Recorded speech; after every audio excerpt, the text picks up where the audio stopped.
All right, so the question is about paying over the appraised value in a multiple offer situation. So I'm gonna break.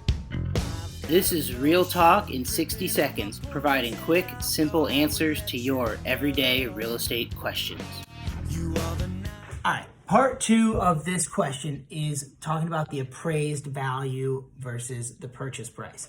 If you are a buyer and you say, I am willing to pay over the appraised value in the event of a short appraisal, what that means is you're gonna bridge the gap between the appraised value and the purchase price.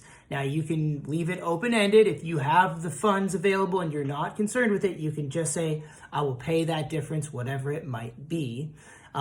If you want to put a cap on it, you have the ability to also put a cap amount on it. So you could say, I'll pay up to $5,000 over the appraised value in the event of a short appraisal. So that means if the gap is larger than $5,000, you're only obligated to pay that $5,000. Then you could renegotiate to handle whatever the other difference in that gap is. So hopefully that makes sense. This is a strategy that a lot of buyers are using now to make their offer better in a multiple offer situation. It's not something that I like to recommend, but it is something that can be very helpful if you've got your heart set on getting a certain property.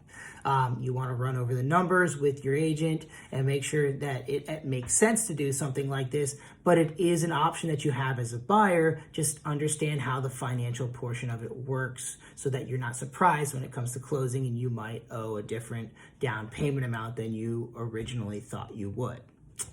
There you have it. Let me know if I can answer any questions on that. So in the example that I have here, you've got the list price at $200,000, the offer price at $210,000, and the appraisal comes in at $205,000.